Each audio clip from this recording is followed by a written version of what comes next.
Marks मिल जाएंगे। Phagocytosis, phagocytosis जो है वो सर्टन सेल्स हैं जिनमें फेगोसाइटोसिस की एबिलिटी है, उनमें से कौन से हैं, मैक्रोफेजेस और सम वाइट ब्लड सेल्स हैं, वो आपको पता होना चाहिए, ठीक है, जो फेगोसाइटोसिस करवाते हैं। ऑप्सोनाइजेशन है, उसकी डेफिनेशन आपको बस पता होना चाहिए। उसके अलावा आपके पास फेगोसाइटोसिस की डायग्राम बनी हुई है एक तरह से, ठीक है, ये आपको बस पता होना चाहिए कि आपके पास अंदर आता है मटेरियल, ठीक है। फेगोसाइटोसिस पिनोसाइटोसिस की वजह से वेसिकल्स बन जाते हैं, वो लाइसोसोम में जाते हैं, लाइसोसोम जो होते हैं उनके अंदर से डाइजेस्ट करता है और फिर जो है रेजिडुअल बॉडी बनती है, जो एक्स्ट्रा जितना भी वेस्ट सब्सटेंस है, और वो फिर एक्सक्रीट हो जाता है, ठीक हो गया। ये 9 जो इंपॉर्टेंट है, pinocytotic and phagocytotic foreign materials are digested in the cell within the lysosomes, ठीक है। लाइसोसोम को आप कहते हैं digestive organ of the cell. अब ऑटोलाइसिस, ऑटोलाइसिस की डेफिनेशन पता होना चाहिए और पता होना चाहिए कि लाइसोसोम्स का फंक्शन है। Autolysis is the cell digestion of the entire cell by lysosomes, ठीक हो गया। अब बैक्टीरियासाइडल एजेंट्स जो होते हैं, जो आपके पास लाइसोसोम में होते हैं, इनके नाम आपको पता होना चाहिए, आपसे वाइवा में पूछ सकते हैं, ठीक है। और आपके पास क्या कहते हैं, एससीक्यू में भी आ सकता है कि लिखने के लिए कि कौन से 3 है, लाइसोजाइम है, लाइसोफेरिन है और एसिड है जो बहुत कम होता है, pH ऑफ द 5, ठीक है। ये जो 3 चीजें ये आपके पास लाइसोसोम में इंपॉर्टेंट है for the killing of the foreign material, ठीक हो गया। अब ऑटोलाइसिस एक फंक्शन हो गया और उसके बाद एक ऑटोफेगी था।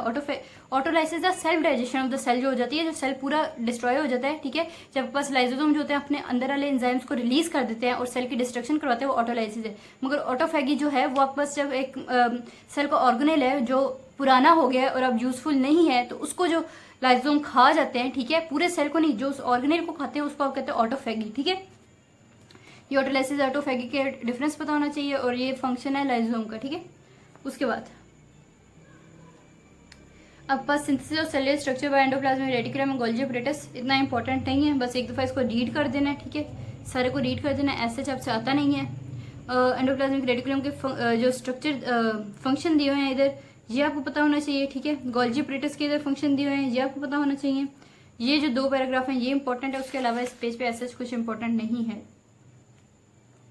इसको भी रीड कर लेना आपने। और ये जो डायग्राम दी हुई है ना, क्या कहते हैं, एटीपी की फॉर्मेशन की, ये आपको डायग्राम आपने कर लेनी अच्छी तरह कि एटीपी आपके पास बनता कैसे है, ठीक हो गया। उसके अलावा आपके पास माइटोकॉन्ड्रिया, ये भी सिर्फ रीड करने वाली चीज़ें, ये बेसिक चीज़ें हैं जो आप पढ़ चुके हो, ठीक है। एटीपी आपके पास कितनी हाई एनर्जी बॉन्ड्स होती हैं, एटीपी में 2 हाई एनर्जी फॉस्फेट बॉन्ड्स होती हैं, ठीक है। उसके बाद एक एनर्जी जो होती है, हाई एनर्जी बॉन्ड जो होती है, कितनी किलो कैलोरीज की होती है, 12,000 कैलोरीज की होती है, ठीक है।